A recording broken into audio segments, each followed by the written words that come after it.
Rathod MPSC अकॅडमीमध्ये तुमचं सर्वांचं सहर्ष स्वागत आहे. आज आपण पी-वाय-क्यू सीरीज तिसऱ्या याच्यामध्ये तिसरा किंवा चौथा होणार आहे बहुतेक आपलं. ते आपलं 24चं झालं, 2023चं पण झालं आणि 22चं झालं. आज आपण 2021 चा जो क्वेश्चन पेपर आहे, कंबाईन ग्रुप बीचा, त्यातल्या त्यात सामान्य विज्ञान या सब्जेक्टचा आपण डिटेलमध्ये त्या क्वेश्चनचा आन्सरिंग बद्दल आणि त्यांच्या पर्यायांबद्दल अॅनालिसिस घेणार आहोत. तर चला तर मग आपण सुरुवात करूया आजच्या सेशनला. कधी झाली होती ही एक्झामिनेशन? 26 फेब्रुवारी 2022ला झाली होती आपली एक्झामिनेशन आणि पेपर होता 2021चा. पाहूया मग आपण नेक्स्ट. आता आयडिया येऊन गेलेली आहे की पीवायक्यूचं कसं महत्व आहे, काय इम्पॉर्टन्स आहे. क्वेश्चन कडे आपण जाऊया. फर्स्ट वाला क्वेश्चन.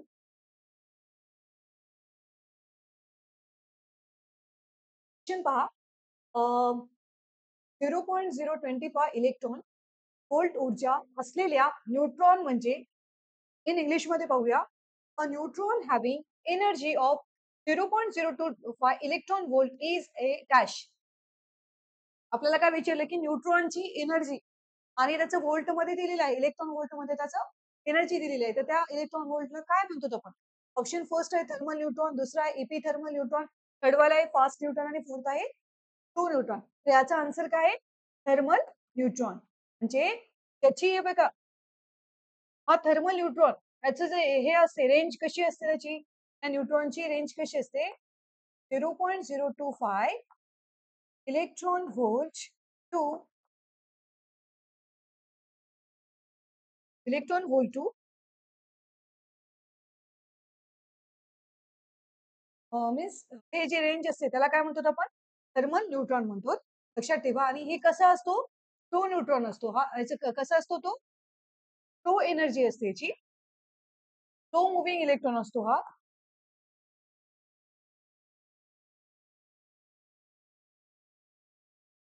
तो मुव्हिंग इलेक्ट्रॉन असतो. लक्षात ठेवा. म्हणून याची थर्मल न्यूट्रॉन. आणि हा कशामध्ये तुम्हाला म्हणजे हे आपल्याला कशामध्ये यूज होणार आहे? तर युजफुल इन न्यूक्लिअर रिएक्टर मध्ये याचा आपल्याला यूज होणार आहे.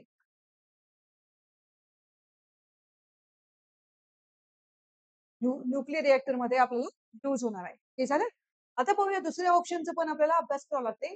एपिथर्मल न्यूट्रॉनची रेंज जी असते ते नेक्स्ट टाइम कधी क्वेश्चन एखाद्या वेळेस साहेबांना विचारला असेल त्याची पण रेंज आपल्याला लक्षात आली पाहिजे. म्हणून हे पण रेंज लक्षात ठेवा. त्याची रेंज किती असते? 0.5 electron volt to 10 electron volt ही याची काय असते? रेंज असते. नेक्स्ट पहा. Fast neutron. नावातच आहे, नावात काय दिलं? Fast neutron. म्हणून यांची ती हे असणार आहे रेंज सगळ्यात जास्त असणार आहे यांची रेंज. कशी असणार आहे यांची रेंज मग? 1 मेगा इलेक्ट्रॉन व्होल्ट. काय म्हटलेलं आहे? 1 mega electron volt to 20 mega electron volt असणार आहे. ही त्याची रेंज असणार आहे. म्हणून मेगा म्हणजे जास्त असणार आहे. म्हणून त्याचं नावच काय आहे? फास्ट न्यूट्रॉन दिलेलं आहे. काय दिलेलं आहे? फास्ट न्यूट्रॉन दिलेलं आहे.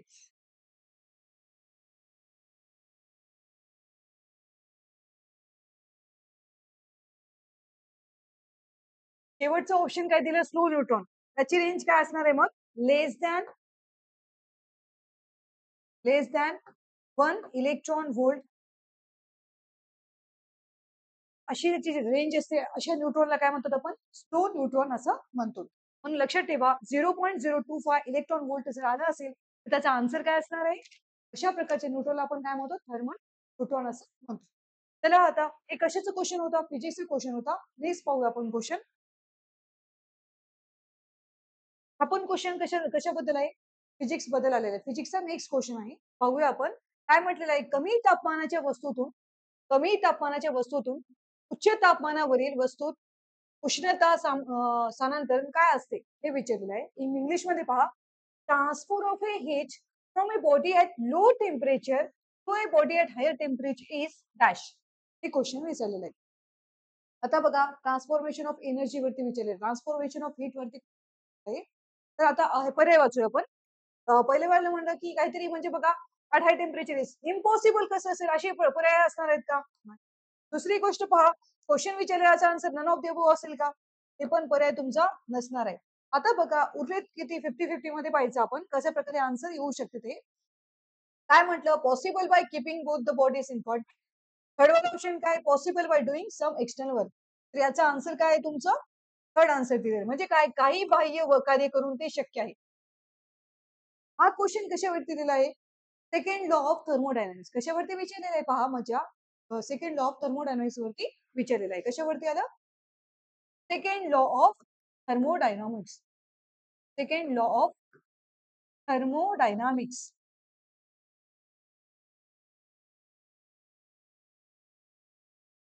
मग सेकंड लॉ ऑफ थर्मोडायनामिक्स काय म्हणतो आपल्याला की हिटिंग म्हणजे ट्रान्सफॉर्मेशन ऑफ हीट पॉसिबल कधी पॉसिबल होऊ शकते एखादी हीट ट्रान्सफॉर्मेशनसाठी काय लागणार आहे तर पहा म्हणजे स्पॉन्टेनियस अचानकपणे तर हीट हीट म्हणजे उष्णतेचं काय असणार आहे वाहन होणार नाही फ्रॉम कोल्डर म्हणजे फ्रॉम इथे दिलेलं आहे from at low temperature to at a body high temperature ज्यावेळेस एक्सटर्नल दुसरं काही काम असेल म्हणजे एक्सटर्नल वर्क केलं तरच हे पॉसिबल होईल अचानक तर उष्णतेचं म्हणजे हीटचं ट्रान्सफॉर्मेशन होईल का नाही होणार तर त्याच्यासाठी काय लागणार आहे तुम्हाला काही बाह्य कार्य करून ते शक्य होणार आहे म्हणून हे कशावरती क्वेश्चन होता थर्मोडायनामिक्स वरती होता क्वेश्चन पहा म्हणून याचा आन्सर नेक्स्ट टाइम कधी आलं तर ध्यानात ठेवायचं transfer heat from a body at low temperature to a body at high temperature is possible by doing some external work यालाच आपण काय म्हणतो सेकंड लॉ ऑफ थर्मोडायनामिक्स वरती क्वेश्चन आले कशाचा क्वेश्चन होता फिजिक्स या टॉपिक बद्दल फिजिक्सच्या सब्जेक्ट मधला हा सेकंड टॉपिकचा क्वेश्चन होता नेक्स्ट पाहूया आपण काय विचारलेलं बघा म्हणजे बघा दोन्ही आलं मी नेहमी सांगत आहे प्रत्येक सिरीज मध्ये सांगत आहे साऊंड लाईट आयोगाची फेवरेट टॉपिक आहे कशामध्ये फिजिक्स मध्ये त्याच्याशिवाय क्वेश्चन पेपर कम्प्लीटच होऊ शकत नाही पहा तर मग कशावरती क्वेश्चन आलेला आहे दोन्हीवरती आलेला आहे दोन्हीची कमीत कमी श्रवणीय वारंवारता नावातच दिलं कमीत कमी श्रवणीय वारंवारता म्हणजे काय इन इंग्लिश मध्ये पहा the minimum audible frequency of sound means कशावरती विचारा फ्रिक्वेन्सीवरती क्वेश्चन विचारलेला आहे पर्याय वाचायचा आता बघा threshold intensity of audibility lower इथं काय म्हटलं मिनिमम म्हटलेलं आहे नन ऑफ दी अबव असे पर्याय येत नाहीत लक्षात ठेवा त्याच्यामध्ये विचारलेलं आहे सोपं सरळ भाषेमध्ये तीन पैकी बघा इथे बघा लोअर पिच लिमिट ऑफ ऑडिओबिलिटी नावातच काय म्हटलं द मिनिमम विचारलेलं आहे तर अप्पर पिच असेल का अप्पर पिच कशाला असेल म्हणून हे पण पर्याय इलिमिनेट होणार आहे राहिले तुमचे दोन आता पहा पहिलं ऑप्शन काय दिलं थ्रेशोल्ड इंटेन्सिटी ऑफ ऑडिओबिलिटी नेक्स्ट काय दिलं लोअर पिच लिमिट ऑफ ऑडिओबिलिटी नावातच क्वेश्चन मध्येच आहे बघा द मिनिमम विचारलं म्हणून याचा आन्सर काय असणार आहे दोन minimum audible frequency of sound means lower pitch limit of audibility याचा आन्सर काय असणार आहे दोन असणार आहे मराठीमध्ये पहा दोन्हीची कमीत कमी श्रवणी वारंवारता म्हणजे काय असणार आहे दोन्ही श्रवणी क्षमतेची न्यूनतम मर्यादा कशी मर्यादा असणार आहे न्यूनतम मर्यादा लक्षात ठेवा हे जे फ्रिक्वेन्सी असते ते फ्रिक्वेन्सी कशामध्ये त्याची वारंवारता फ्रिक्वेन्सी अमाऊंट ऑफ फ्रिक्वेन्सी म्हणजे काय असते amount of frequency is nothing but त्याचं पीच असते amount of frequency is nothing but the pitch असते पीच त्याला पीच म्हणतो आपण हे झालं लक्षात ठेवायचं म्हणजे फ्रिक्वेन्सीच्या काही रेंजेस असतात तर मानवाच्या कानाला कोणत्या लेवलची फ्रिक्वेन्सी ऐकू येते ते पण ध्यानात ठेवूया कारण त्याच्यावरती भरपूर क्वेश्चन आलेले आहेत आपण ही पण घेऊया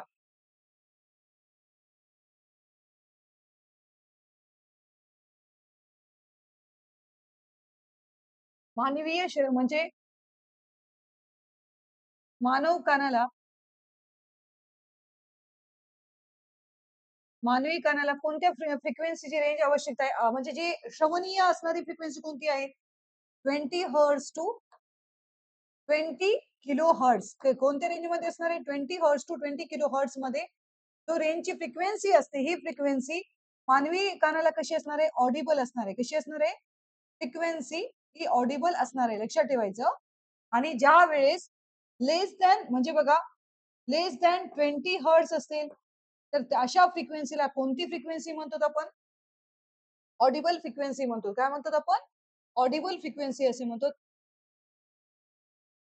सॉरी ऑडिबल नाही इन्फ्रासोनिक म्हणतो काय म्हणतो इन्फ्रासोनिक म्हणतो काय म्हणतो इन्फ्रासोनिक वेव्स इन्फ्रासोनिक इन्फ्रासोनिक म्हणतो आणि जे की नाही ग्रेटर दॅन 20 किलो हर्ट्स लक्षात ठेवा 20 किलो हर्ट्स असते अशा फ्रिक्वेन्सीला आपण कोणती फ्रिक्वेन्सी म्हणतो? अल्ट्रासोनिक म्हणतो. काय म्हणतो आपण? Ultrasonic, ultrasonic. लक्षात ठेवा. त्याच्यावरती आयोगाने भरपूर क्वेश्चन विचारलेले आहेत म्हणून आपण हे डिटेलमध्ये घेतलेलं आहे.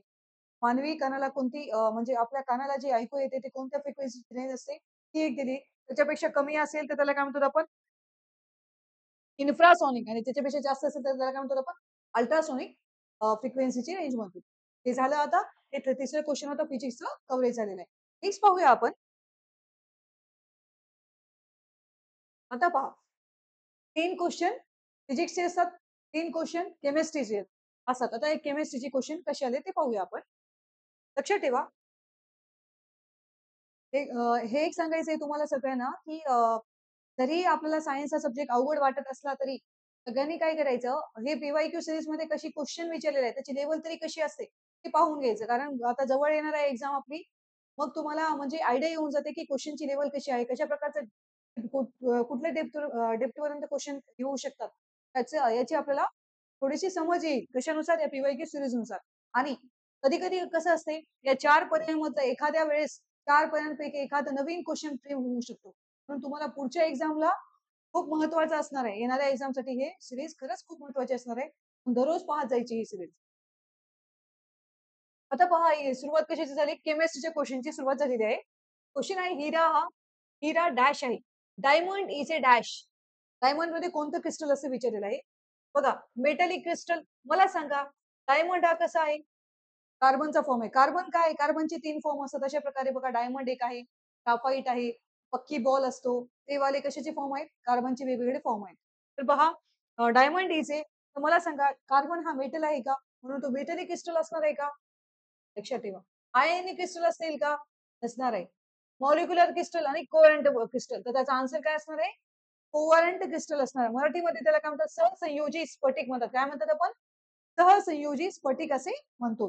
तर लक्षात ठेवा याचा आन्सर काय दिलं? म्हणजे काय आन्सर त्याचं? कोव्हॅलेंट क्रिस्टल आहे. का आहे असं? हे बघा, ही कशाची डायग्राम दिलेली आहे बघा. डायमंडची. तुम्हाला डायमंडच्या आतमध्ये कसं स्ट्रक्चर असतो तो दिलेला आहे.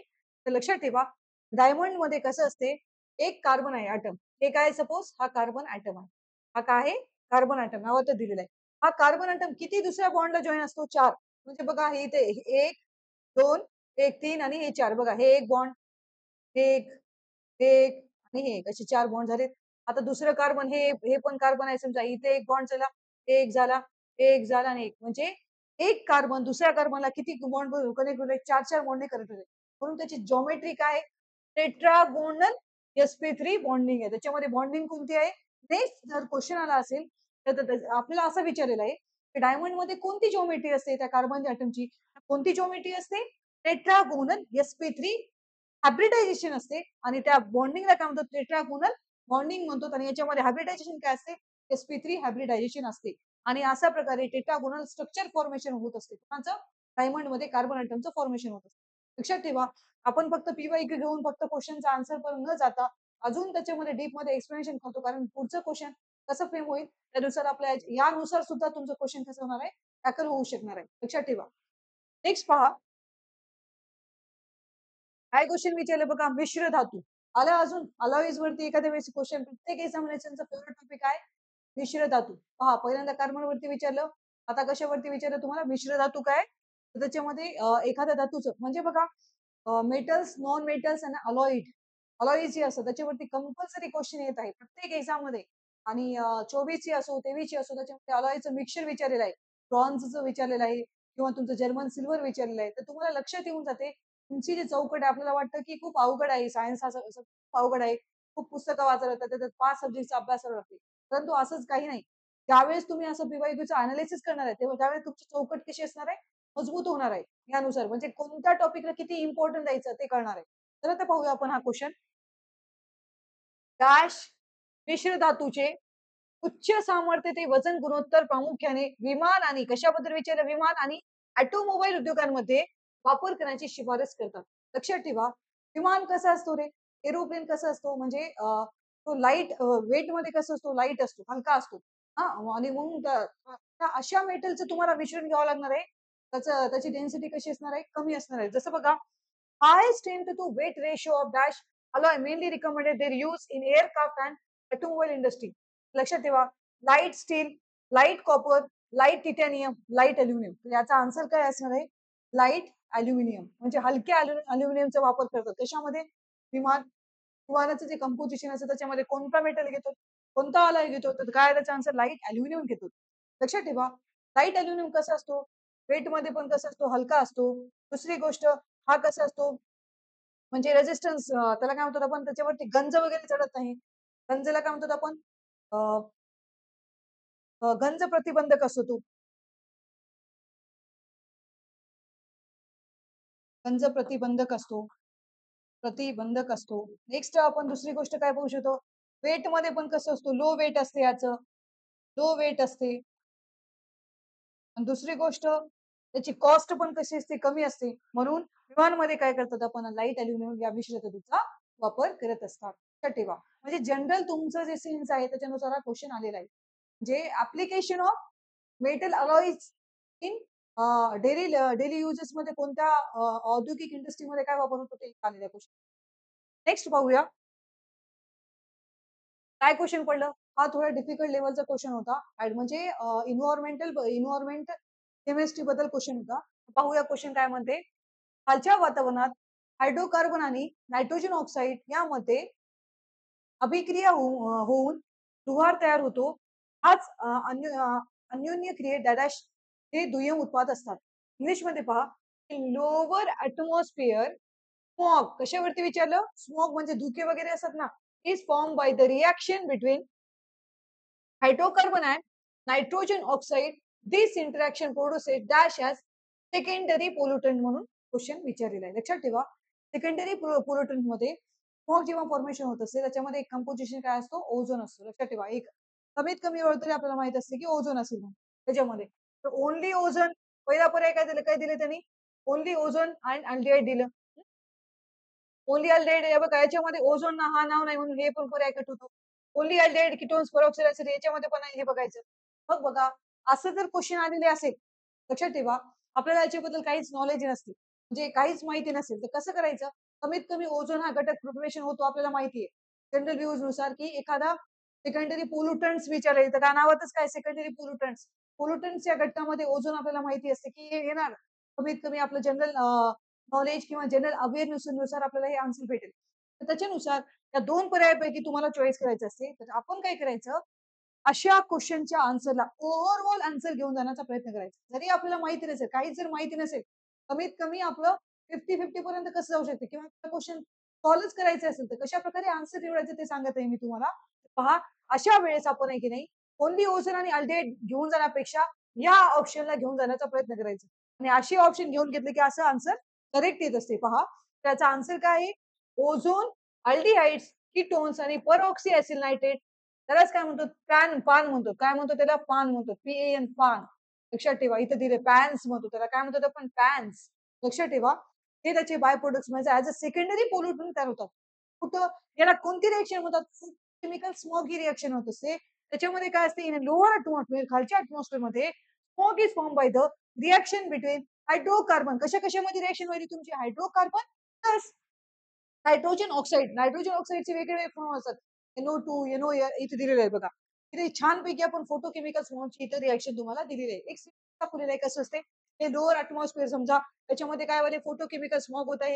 हे बघा इथून काय NO म्हणजे VOCs म्हणजे काय असते? Volatile volatile organic compounds. Volatile organic compounds. VOC म्हणजे ऑर्गॅनिक कंपाऊंड. लक्षात ठेवा. म्हणजे इथून निघत आहे NO2 आणि यांची इथे म्हणलेलं आहे ना form by the reaction between कशामध्ये? हायड्रोकार्बन. हे ऑर्गॅनिक कंपाऊंड म्हणजे एक प्रकारचे काय? हायड्रोकार्बनच आहेत आणि कोणासोबत NO2 NO म्हणजे हे काय? ऑक्साईड फॉर्म्स आहेत. इथे दिले नायट्रोजन ऑक्साईड दिले ना नावातच. मग यांच्या रिएक्शन नुसार काय बाय प्रोडक्ट तयार होते तुमचं? सेकंडरी पोल्युटंट्स. आज ओझोन एक आलं, पॅन्स एक आलं. पॅन्स म्हणजे काय? परऑक्सी ऍसिड नायट्राइल. अजून दुसरे कोणते फॉर्म? अल्डिहाइड आणि कीटोन्स. अशा प्रकारे फोटोकेमिकल स्पॉटचे सेकंडरी पोल्युटंट्स आहेत. लक्षात आलं? हे झालं त्याचं आन्सर. आता दुसरी वेळेस क्वेश्चन आलं तर कळलं पाहिजे. तरी आलं नाही तरी आपण सांगितलं कशा प्रकारे सॉल्व्ह करायचं. नेक्स्ट पाहूया. आता हे कशाचं आहे? 3 केमिस्ट्रीचे 3 फिजिक्सचे क्वेश्चन झाले. आता कोणाची सुरुवात झाली? झुलॉजी या सब्जेक्टची सुरुवात झाली. झुलॉजी मध्ये पहा आला क्वेश्चन कशावरती पहा, अमिबा. अमिबावरती क्वेश्चन आलेला आहे. त्याच्यामध्ये प्रोटोझोआ. लक्षात ठेवा. नेहमी मी प्रत्येक सीरीज मध्ये सांगत आहे. सगळ्यात महत्त्वाचा टॉपिक म्हणजे झुऑलॉजीमध्ये कोण आहे तुमचं? किंगडम अॅनिमलिया हा टॉपिक आहे. किंगडम अॅनिमलियामध्ये बघा हे अमिबावरती विचारलं. अमिबा कशाचं पार्ट येते? पोरीफेरा नाही, सॉरी, प्रोटोझोआ बद्दल येते. कशाबद्दल येते? प्रोटोझोआ या क्लासिफिकेशन मध्ये कोण येणार आहे? अमिबा बेस्ट एक्झाम्पल आहे. तर त्याच्याबद्दल क्वेश्चन विचारलेला आहे. हवे तर क्वेश्चन कडे पहा. अमिबा हा प्रोटोझोन प्राणी आहे. कारण विचारलेलं आहे तुम्हाला. बघा, amoeba is a protozoan animal because कारण विचारलं. काय विचारलं बघा, पहिलं पर्याय एक पेशीय प्राणी ज्यामध्ये ऊती आणि अवयव नाहीत. बघा, आपल्या म्हणजे सगळ्यांना माहिती आहे. तरी सायन्स बॅकग्राऊंडची 11वी-12वीला जरी झालं नाही तर 10वी पर्यंतच्या पुस्तकांना प्रत्येक ठिकाणी काय दिलेलं असते? अमिबा आलेलं असते. अमिबा कशा प्रकारचा प्राणी आहे? एक पेशीय प्राणी आहे. इंग्लिशमध्ये पण पहा, it is a it is a cellular animal without tissues and organs. बरोबर आहे ना? त्याला असं टिश्यूज, ऑर्गन सिस्टम असते का? आणि सगळ्यात महत्वाचं एक भारी गोष्ट असते. अमिबाची डायग्राम काढली की प्रत्येकाने आउट ऑफ मार्क पडतात. का? कारण त्याचा शेप आपण कशा प्रकारे काढू शकतो. जसं आपण इथे दिलेलं आहे बघा. त्याचा असं स्पेसिफिक असा शेप वगैरे नसतो. कारण त्याला टिश्यूज किंवा ऑर्गन सिस्टम वगैरे असं असते का? नाही. एकच पेशी असते आणि ती अशा प्रकारे दाखवलेली असते. समजलं? आता पहा, म्हणून ते कसं आहे? It is a cellular animal without tissues and organs. Correct आहे. आता पहा, आपण इलिमिनेशन करायचं. पहिलं बघितलं करेक्ट आहे. इथं ओन्ली हे दिलं. हे पर्याय करायचं, इलिमिनेट होणार आहे. पटपट करत जायचं. एक्झाम मध्ये 30 सेकंड मध्ये क्वेश्चन सॉल्व्ह करायचे, हे पण टेक्निक ध्यानात ठेवायला पाहिजे तुम्ही. नेक्स्ट पहा, it is the simplest and most primitive of all animals. लक्षात ठेवा. इंग्लिश मराठीमध्ये वाचा. सर्व प्राण्यांमध्ये प्राचीन व सामान्य प्राणी आहे. खरंच आहे ना? प्राचीन आणि सामान्य प्राणी आहे. म्हणजे सिम्पलेस्ट आहे बघा. Simplest and most primitive of all animals. आपण सेंटेन्स कसं असणार आहे? करेक्ट असणार आहे. मग हा पर्याय बघा, ओन्ली ए म्हणत आहे, हे पण चुकलं तुमचं. 2 पर्याय एलिमिनेट झाले. ए अँड सी दोन्ही पण झाले पहा. इथं काय म्हणलं? इथं काय दिलं? ए अँड सी दिलं. आपलं बी पण करेक्ट आहे. हा पण पर्याय तुमचा एलिमिनेट होणार आहे. डायरेक्ट खालची वाचण्याची गरज सुद्धा नाही. डायरेक्ट तुमचा आन्सर निघालं. ए, बी अँड सी करेक्ट आहे. पहा, मी तुम्हाला आहे की नाही फक्त आणि फक्त इथं आले की क्वेश्चनचा आन्सर सांगण्याचा प्रयत्न नाही करत, की विदिन सेकंड 30 सेकंड मध्ये पण क्वेश्चन कसं टॅकल करायचं, कसं सॉल्व्ह करायचं त्याचं पण तुम्हाला इथं सांगत आहे. त्याबद्दल पण तुम्हाला नॉलेज देत आहे. आता पहा, आपण तरी आपल्या नेक्स्ट एक्झामला जर क्वेश्चन आलं तर आपल्याला ते पण बघायचंय. म्हणून आपले पुढचे पर्याय आपण ऑप्शन पण रीडिंग करूया. काय म्हणलं बघा, pseudopodia is present for locomotion. इथं आपलं डायरेक्ट ऑटोमॅटिकली आन्सर आलं. सी पण कसं आहे? करेक्ट आहे. आता पहा fourth option, it is a पोर बिअरिंग अॅनिमल. हा पोर बिअरिंग अॅनिमल आहे का रे? नाहीये. लक्षात ठेवा. आता तुम्हाला हे एक्स्ट्रा अभ्यास करायचा असतो. पोर बिअरिंग बिअरिंग अॅनिमल्सला आपलं दुसरं नाव काय? त्याला काय म्हणतो आपण? पोरीफेरा. काय म्हणतो आपण याला? पोरीफेरा. त्याच्या बॉडी पोरीफेरा नावातच आहे. पोरी म्हणजे काय? पोर्स असणारे अशी जे अॅनिमल्स असतात त्याला त्या कोणत्या गटामध्ये टाकतो आपण? पोरीफेरा याच्यामध्ये टाकतो. त्याला दुसरं नाव काय असते? पंजेस म्हणतो त्याला. आपण काय म्हणतो आपण? पंजेस म्हणतो. याला आपण स्पंजेस म्हणतो. नेक्स्ट पहा, हे झालं क्वेश्चनचं आन्सर. आता पहा, दुसरी वेळेस आपल्याला बघा अमिबाचे डायग्राम कळलं पाहिजे. हे कसा प्राणी आहे? युनिसेल्युलर आहे. बघा याच्यामध्ये याच्या बॉडीला असं फिंगर लाईक प्रोजेक्शन असतं, त्याला काय म्हणतात आपण? सुडोपोडिया. अरे इथे काय म्हटलं? Pseudopodia is present for looks motion. त्यांच्या हालचालीसाठी काय असतं त्यांना? सुडोपोडिया. मराठीमध्ये त्याला काय म्हणतात? आपण जदंपाचा वापर हालचालीसाठी करतात. आता पहा याच्यामध्ये फूड व्हॅक्यूल असते, युरोइड असते, कॉन्टिनेंटल व्हॅक्यूल असते, वॉटर व्हॅक्यूल असतात. प्लाझ्मा, झील प्लाझ्मा हे काही गरज नाही तुम्हाला. फक्त हे दाखवायचं, याच्यातून काय दाखवायचं? की सुडोपोडिया वगैरे असतात आणि युनिसेल्युलर असतात. नेक्स्ट क्वेश्चन कडे पाहूया आपण. पहा नेक्स्ट क्वेश्चन काय? खालीलपैकी कोणती जोड्या वन्य प्राण्यांची नावे आणि वैज्ञानिक नावे या संदर्भात बरोबर आहे? बघा, अॅनिमलची नावं आणि त्यांचं सायंटिफिक क्लासिफिकेशन म्हणजे काय दिलेलं आहे? Animals and their scientific name दिलेले आहे. त्यांचे मॅच द फॉलोइंग लावायचे आहे. आता पहा, त्यावेळेस तुम्ही स्टेट बोर्डचा अभ्यास करता 9वी 10वी किंवा 11वी-12वीचा, त्यावेळेस तुम्हाला कळेल की याच्यापैकी पहा, आशियाई सिंह 10वीच्या किंवा 9वीच्या पुस्तकात दिलेला आहे पॅन्थेरा लिओ पर्सिका. हे डायरेक्टली दिलेलं आहे. दुसरे पट्टेरी वाघ त्याला पण पॅन्थेरा टायग्रेस म्हणतो. लक्षात ठेवा, ए आणि बी असणारे पर्याय कोणते आहेत? क, क. इथे काय दिलं? क, ड आणि अ आणि क दिलं. डायरेक्ट तुमचा आन्सर काय निघते? वरीलपैकी सर्व. हे पहा, 9वी 10वी म्हणजे स्टेट बोर्डच्या पुस्तकामध्ये तुम्हाला असं किंवा 11वी मध्ये एरवी पाहायला भेटते हे दोन दोन पर्याय ऑप्शन. त्याच्यानुसार तुमचं हे क्वेश्चन करेक्ट आला असतं. जरी माहिती नसलं तर अशा वेळेस काय करायचं? म्हणजे नेक्स्ट एक्झामला कधी क्वेश्चन आला तर म्हणून आपल्याला अभ्यास करून जायचं आहे याचं. आता लक्षात ठेवा, एशियाटिक लॉयनला काय म्हणतो आपण? पॅन्थेरा लिओ पर्सिका म्हणतो. हे पाठच करून टाकायचे आता. रॉयल बेंगाल टायगरला काय म्हणतो आपण? पॅन्थेरा टायग्रिस म्हणतो. इंडियन रायनोसिरसला काय म्हणतात? रायनोसिरस युनिकॉर्निस. बघा नावातच म्हणजे सगळं दिलेलं आहे छोटे छोटे. दुसरं थामिन डीरला काय म्हणतात आपण? सर्वस एल्डी म्हणतो. म्हणून आता पुढच्या वेळेस जर आता काय करते आयोगाच्या वरती दुसरं नवीन प्रकारचा प्रश्न येऊ शकते. त्याच्यापैकी एखादं एक नाव टाकून जर विचारू शकते. कशा प्रकारे क्वेश्चन बनवू शकते पहा. Scientific name of a thamin deer was dash Cervus eldi. अशा प्रकारचे नवीन क्वेश्चन येऊ शकते. म्हणून हे सगळं पाठ करून ठेवायचं. समजलं? आता नेक्स्ट पाहूया. क्वेश्चन काय पहा. खालीलपैकी कोणत्या प्राणी समूहाने प्रथमतः जमिनीवर जीवनाचा अवलंब केला? बघा खालीलपैकी कोणत्या प्राणी समूहाने प्रथमतः जमिनीवर जीवनाचा अवलंब केला? आलं प्राणी, झुऑलॉजी मध्ये सगळे प्राणी, किंगडम ॲनिमल अजून आलं तुमचं सगळं. Which of the following animal groups was where the first विचार तेव्हा first vertebrate to become adapted to life on land वरती येणारे असे पहिले कोणते वर्टिब्रेट आहे? हा क्वेश्चन तुम्हाला विचारलेला आहे. मला सांगा त्यावेळेस तुम्ही हे वर्टिब्रेट मध्ये 5 जण येतात. काय येतं? पहिलं वाला पायसेस येतात. त्याच्यानंतर दुसरं कोणता क्लास येते? अॅम्फिबिया येते. तिसरा वाला रेप्टिलिया येते. चौथा एव्हज येते. पाचवा काय येते? मॅमल्स येतात. आता बघा इथे काय दिले? मॅमल्स एवढे प्रगत असणार आहे का पहिल्यांदा जमिनीवर पाऊल ठेवणारे? सगळ्यात चांगले प्रगत असणारे कोण आहेत? मॅमल्स. मॅमल्स आन्सर असणार आहे का? सी आन्सर ऑप्शन कुठे आहे? पहा इथे सी ऑप्शन आहे हे कटला. दुसरी गोष्ट पहा रेप्टिलियन्स, एव्स, पक्षी. पहिलं वाला मी सांगितलं पहिले कुठं जीव भेटते म्हणजे सगळ्यात वर्टिब्रेट पहिले कुठे होते? पाण्यात होते. म्हणजे फिशेस सगळ्या फिशेस आहेत. फिशेसच्या नंतरचा क्लास कोणता आहे? अॅम्फिबियन्स. कोणता आहे? अॅम्फिबियन्स. म्हणजे ते म्हणजे ते कसे आहेत? अॅम्फिबियन नावातच म्हणजे अॅम्फी म्हणजे काय? बोथ. बियन्स म्हणजे दोन्ही ठिकाणी राहणारे आहेत. त्यांना अॅम्फिबियन्स म्हणतात. त्याला मराठीमध्ये काय म्हणतात? उभयचर प्राणी म्हणतात. उभयचर प्राणी. लक्षात ठेवा अॅम्फिबियन्स कसे असतात? पहिल्यांदा ते कशावरती जमिनीवरती पाऊल ठेवणारे कोण आहेत मग? अॅम्फिबियन्स आहेत. म्हणून त्याचा आन्सर काय आहे? ओन्ली बी आन्सर आहे. काय असणार आहे? ओन्ली बी. लक्षात आलं? आता पाहूया नेक्स्ट क्वेश्चन कडे पाहूया. वनस्पतीची 3 झुलॉजीचे क्वेश्चन संपले. आता 3 बॉटनीची सुरुवात झालेली आहे. आता क्वेश्चन काय पहा. वनस्पतीची नैसर्गिक वर्गीकरण पद्धती कुणी शोधून काढली? हा क्वेश्चन आयोगाने पहिल्या एक्झाम मध्ये पूर्वी म्हणजे हे धरून 3 टाइम्स क्वेश्चन आलेला आहे. किती टाइम्स क्वेश्चन आला? हा जे सेम 3 टाइम्स क्वेश्चन विचारलेला आयोगाने याच्या पूर्वीच. लक्षात ठेवा असे क्वेश्चन तर झोपेतून उठवले तरी आठवले पाहिजे आपल्याला. तेवढं तुम्ही पाठच करून ठेवायचं असे क्वेश्चन. लक्षात ठेवा याचा आन्सर काय? नैसर्गिक वर्गीकरण पद्धती कोणी लावलं? बेंथम आणि हुकर या सायंटिस्टनं त्याचं डिस्कव्हरी केलेली आहे. म्हणजे बघा natural classification system of plants given by Bentham and Hooker. आता दुसरी गोष्ट या 3 पर्यायांचा पण आपल्याला अभ्यास करावा लागणार आहे. तिन्ही सायंटिस्ट खूप महत्वाचे आहेत.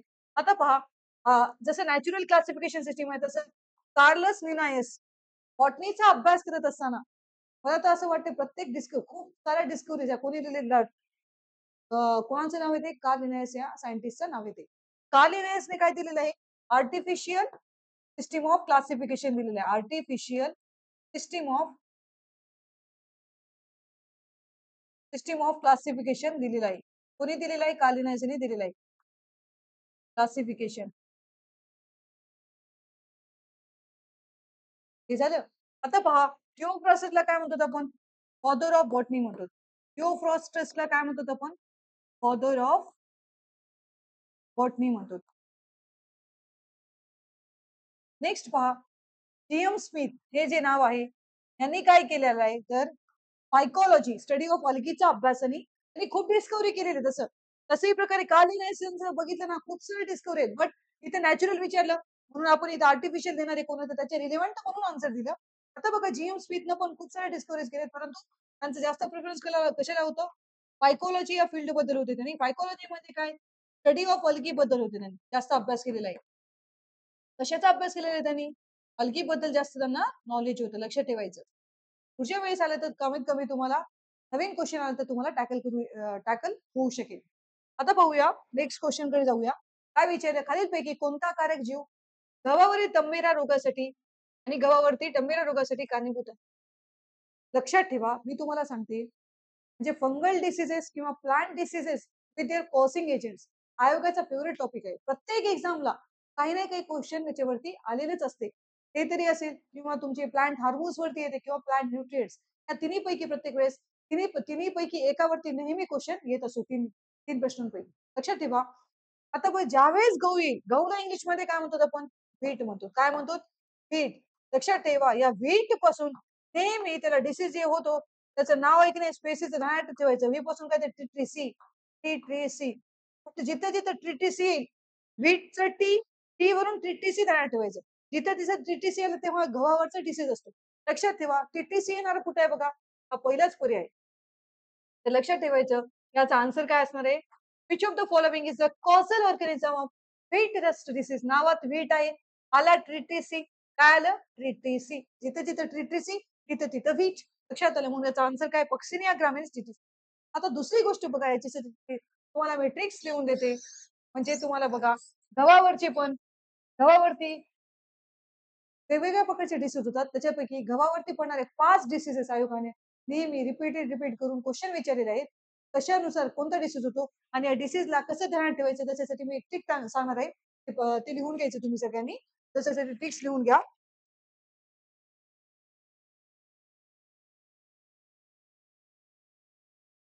बघा काय ट्रिक्स आहे? गव्हाला काळा गंज चढतो. गव्हाला काळा गंज चढतो. हे ट्रिक्स ध्यानात आली की तुम्हाला प्रत्येक आन्सर ध्यानात ठेवलं नाही. गव्हाला काळा गंज चढतो. गंज चढल्यामुळे तो पक्क्या ग्रामात विकणार आहे. तो पक्क्या पक्क्या ग्रामात विकणार. ग्रामात विकणार. लक्षात ठेवा तिथं फक्त नाव काय दिलं? व्हीट रस्ट दिलं. पण तिथं काय डिसीजचं नाव मेन काय आहे? Black rust of wheat. म्हणजे गव्हाला काळा म्हणजे काय बघा? Black rust of wheat. Black stem rust of wheat. Black stem rust of wheat. गव्हाला काळा गंज चढतो. काळा म्हणजे काय? ब्लॅक आला. गहू म्हणजे काय? तुमचा व्हीट आला. गंज म्हणजे काय? तुमचं सॉरी ते आला म्हणजे रस्ट आला. ते झालं. आता तो पक्क्या पक्क्या म्हणजे काय? लक्षात ठेवा पक्क्या म्हणजे काय? पक्क्या म्हणजे पक्सिनिया. पक्क्यापासून काय येते तुमचं? पक्सिनिया. आणि ग्रामात म्हणजे काय त्याच्यानुसार ध्यानात ठेवायचं? ग्रामिनीस. ग्रामिनीस. म्हणजे ज्यावेळेस तुम्हाला ही ट्रिक्स तुम्ही अशी पाठ केली तर तुम्हाला कधीही क्वेश्चन आला तर तुम्हाला कळून जाईल की असं आलं की black steam rust of wheat आणि त्याचं स्पेसिफिक म्हणजे कॉसिंग एजंट विचारलं तर तुम्हाला हे ध्यानात येणार आहे. हे ट्रिक्स पाठ केली की तुम्हाला आपोआप क्वेश्चनचा आन्सर पर्यंत तुम्ही पोहोचू शकणार आहे. आता आपण काय करूया? नेक्स्ट क्वेश्चन कडे वळूया. काय क्वेश्चन विचारलं बघा? ऍग्रिकल्चर रिलेव्हंट क्वेश्चन आहे. शेतीमध्ये भूगर्भातील भूजल खालीलपैकी कोणत्या घटकामध्ये पाझरते विचारलेलं आहे? पाझरते. लक्षात ठेवा. टाकी किंवा तलावामध्ये असं काय पाझरते का पाणी? ते असे ऑप्शन येणार आहेत का टाकी वगैरे पाझरण्याचं? हां, कालवे कालवे तर मोठे असतात. सगळ्यात जास्त पाणी इथे बघा in agriculture ground water is tap by. म्हणजे याचा आन्सर काय असणार आहे? विहीरमध्ये काय असते? पाणी पाणी कुठं पाझरत असते. कुठं? शेतीमध्ये. लक्षात ठेवा. त्याचा आन्सर काय असणार आहे? विहीर असणार आहे. साधारण क्वेश्चन होता. जनरल अवेअरनेस, जनरल नॉलेज वरती साधा सोपं क्वेश्चन विचारलेला होता. आता पाहूया नेक्स्ट क्वेश्चन कडे जाऊया आपण. हे कशाचे क्वेश्चन आहेत? हायजीन वरती क्वेश्चन विचारले म्हणजे आरोग्य क्षेत्रावरचे 3 क्वेश्चन आता राहिलेले ते आपण घेऊयात. त्याच्यावरती काय देते बघा? खालीलपैकी कोणते कोलेस्टेरॉल हे चांगले कोलेस्टेरॉल म्हणून ओळखले जाते? हा क्वेश्चन विचारलेला आहे. त्याच्यामध्ये 4 म्हणजे 3 प्रकारचे कोलेस्टेरॉल असतात. त्याच्याबद्दल 4ही ऑप्शन दिलेत. तर याचा आन्सर काय? एचडीएल कोलेस्टेरॉल हा चांगले कोलेस्टेरॉल म्हणतात किंवा एचडीएल कोलेस्टेरॉल. त्याला कशा प्रकारचे कोलेस्ट्रॉल म्हणतो आपण? कोलेस्ट्रॉल म्हणतात. कोणाला म्हणतो? एचडीएल ला म्हणतो. आता बघा कोलेस्ट्रॉलचे आपण टाइप पाहूया. काय पाहूया?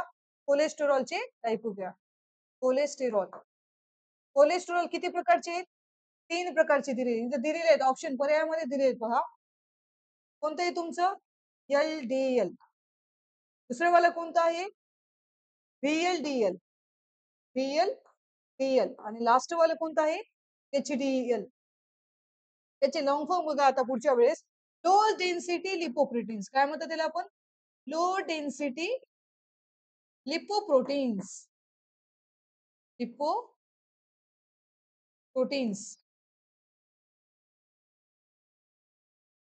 याला व्हीएल वरून काय येते? Very low density lipoproteins. Very low. आणि एचडीएल म्हणजे काय? High density lipoproteins. काय म्हणतात आपण याला? High density lipoproteins. समजलं? तर लक्षात ठेवा, एचडीएल हा कसा आहे? गुड कोलेस्टेरॉल आहे. तशा प्रकारे एलडीएल कसा आहे? बॅड कोलेस्टेरॉल आहे. कसा आहे? बॅड कोलेस्टेरॉल आहे. ध्यानात ठेवायचं. पुढच्या वेळेस जर एखाद्या वेळेस क्वेश्चन आला, बॅड कोलेस्टेरॉल कोणाला म्हणतात? तर एलडीएल ला म्हणतो. हे जे एलडीएल आणि कोणते एलडीएल आणि तुमचं व्हीएलडीएल हे कोणाला घातक आहेत? हार्टला घातक आहेत. का? कारण त्यांनी काय करतात? जे आर्टरीज असतात त्याच्यामध्ये प्लेक फॉर्मेशन करत असतात. म्हणजे त्याच्यामध्ये चरबीयुक्त चरबी जे जमा होते ते कशानुसार कोणत्या कोलेस्ट्रॉलनुसार जमा होते? व्हीएलडीएल आणि एलडीएल या कोलेस्ट्रॉलनुसार होते. म्हणून त्याचं नाव काय? बॅड कोलेस्ट्रॉल म्हणतात. आपल्याला क्वेश्चन काय विचारलं? गुड कोलेस्ट्रॉल कोणाला म्हणतात? तर त्याचा आन्सर काय? एचडीएल कोलेस्ट्रॉलला आपण गुड कोलेस्ट्रॉल असं म्हणतो. नेक्स्ट पाहूया आपण क्वेश्चन. आपण हायजीनचा क्वेश्चन आहे बघा. जेव्हा किडनी म्हणजेच मूत्रपिंड ट्युब्युलर पुनर्शोषण अयशस्वी होते, तेव्हा भरपूर लघवी होते. या रोगाला चयापचय विकाराला काय म्हणतात?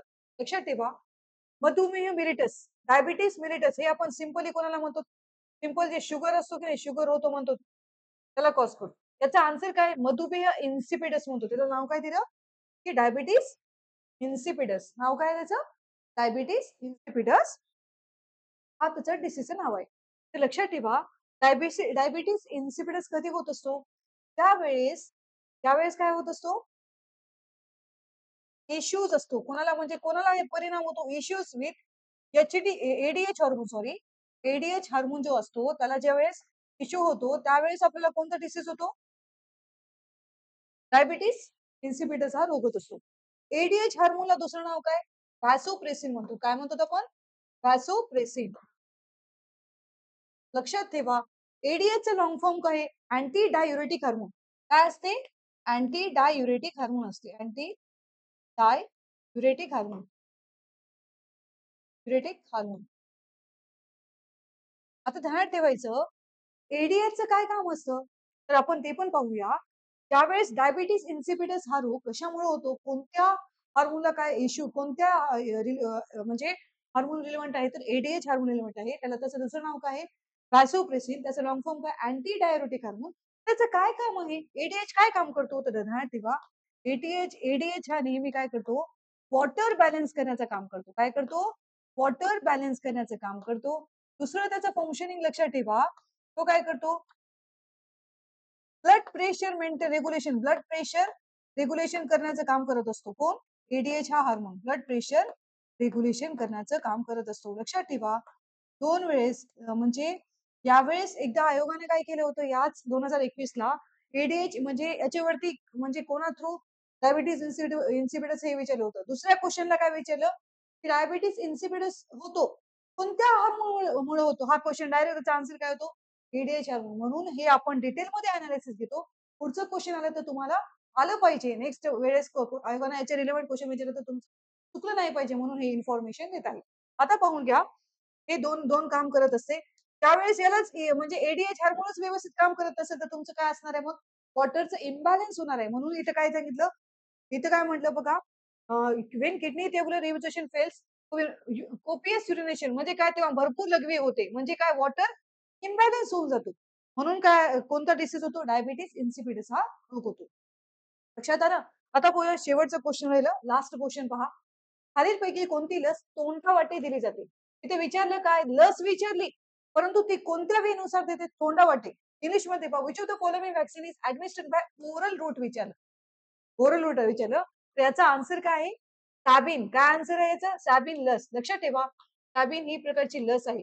आणि हे दोन्ही नावं जी आहेत ना, जास्त करून हे तिन्ही नावं जे आलेले आहेत, ते सायंटिस्टची नावच आलेली आहेत. बाकी पहा, साबिन ही अशी लस आहे, ती कशी देते? ओरल रूट थ्रू दिली जाते. ओरल रूट थ्रू दिली जाते आणि बाकी इंजेक्शन थ्रू देणारे बाकी बीसीजी, बॅसिलस कॉल्मेटी बुरिन म्हणतात ना बीसीजी.